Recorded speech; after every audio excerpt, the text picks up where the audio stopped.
बिस्मिल्लाहिर्रहमानिर्रहीम। मैं हूं सलमान बट।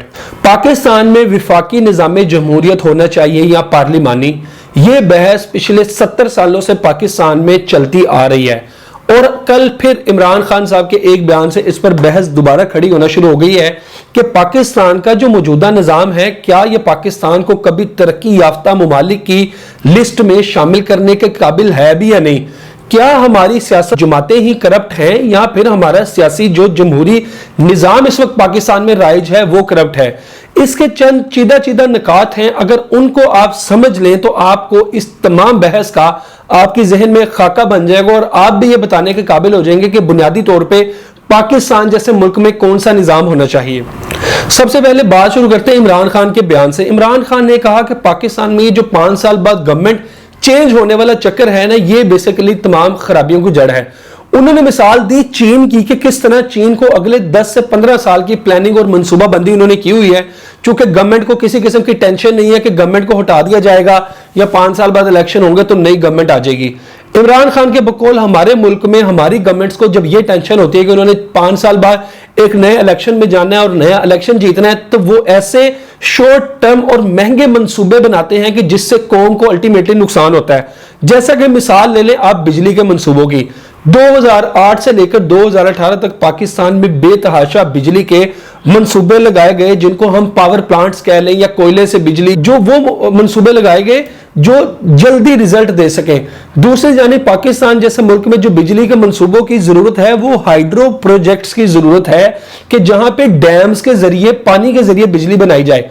हम जानते हैं कि पाकिस्तान में जो आखिरी डैम थे वो मेरे ख्याल से अयूब खान के दौर में बने थे, जो मंगला और तरबेला डैम है, और उन्होंने पाकिस्तान को आज तक कितनी बिजली दी और कितनी पानी की जरूरियात पूरी की बाद में। और वो भी चूंकि एक डिक्टेटर का दौर था, अयूब खान का दौर था, 10 साल उनको खुल के खेलने का मौका मिला तो उन्होंने ये मंसूबे ना सिर्फ शुरू किए बल्कि मुकम्मल किए। उसके बाद जितनी गवर्नमेंट्स आई वो सब इसी चक्कर में रह गई कि 5 साल बाद फिर इलेक्शन लड़ना, तो चलो कोई बात नहीं, छोटे मोटे मंसूबों पे काम लगाए रखो।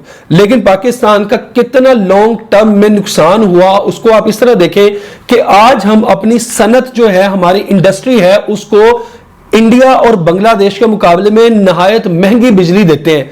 जब हम उनको नहायत महंगी बिजली देते हैं तो वो इंडस्ट्री हमारी दुनिया के दूसरे ममालिक को जो इंडस्ट्री में पाकिस्तान के मुकाबले हैं उनको कैसे कंपीट करेगी। तो इसीलिए हम बांग्लादेश और इंडिया से बहुत ज्यादा पीछे जाना शुरू हो चुके थे। अब गुज़िश्ता 1 साल से कुछ सूरत हाल बेहतर होना शुरू हुई है, उसका भी अल्लाह हाफिज। खैर, हम बात कर रहे थे निज़ाम की, पाकिस्तान में निज़ाम क्या होना चाहिए। चीन को तो हम एक तरफ साइड पे रख देते हैं। इस वक्त हम फर्ज करें अगर बात करते हैं तो अमेरिका की। अमेरिका में जो सदारती निज़ाम नाफिज है उसमें हम देखते ये हैं कि एक बंदा सदर के इलेक्शन के लिए खड़ा होता है और पूरे मुमालिक, पूरे मुल्क से, तमाम रियासतों से उस एक बंदे के लिए वोट किया जाता है। फिर वो बंदा अपनी टीम लेके आता है, वो अपनी टीम में जिसको चाहता है जो मर्जी ओहदा देता है और काबिल लोगों को आगे लाके अपनी हुकूमत चलाता है। इस सूरत में जो सियासतदान होता है, जो सदर होता है मुल्क का, वो छोटे मोटे सियासतदान के हाथों ब्लैक मेल भी नहीं होता। जैसे हमारे मुआशरे में खोखर बरादरान की मिसाल ले लें, बड़ी सियासी जमात पाकिस्तान मुस्लिम लीग नून को वो न सिर्फ सपोर्ट करते हैं बल्कि बड़ी सियासी जमातें भी उनकी मुखालफत मोल नहीं ले सकती, चूंकि वो इनके इस तरह से काम आते हैं। बरादरी सिस्टम है, छोटे मोटे बरादरियों में ये लोग इलेक्शन लड़के और हुकूमतों को ब्लैकमेल करके उनसे वजारतें भी ले लेते हैं और काम इनको टगे का नहीं आता। ये सब पाकिस्तान में होता रहे।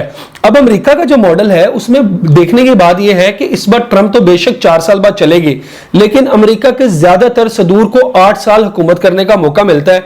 यानी कि एक सदर जब वो आता है वो 4 साल अपनी गवर्नमेंट करता है, उसके बहुत सारे मंसूबे शुरू होते हैं तो उसको अगले 4 साल के लिए फिर अवाम मुंतखब कर लेते हैं और ज्यादातर अमेरिकी सदूर 8 साल तक गवर्नमेंट करते हैं जिससे उनको अवाम के लिए काम करने का मौका मिलता है। हम तुर्की की मिसाल देख लें, पिछले 20 सालों में तुर्की बहुत ज्यादा ऊपर आया है। जो तैयब उर्दवान हैं वो तकरीबन पिछले 20 सालों से किसी ना किसी तरह हुकूमत में बैठे हैं। तो इसी तरह हिंदुस्तान में भी कांग्रेस हो या बीजेपी हो, इनको भी 2-2 टेन्योर्स तक गवर्नमेंट करने का मौका मिलता रहता है कि जिसके नतीजे में ये गवर्नमेंट भी डिलीवर करने में कामयाब होती है।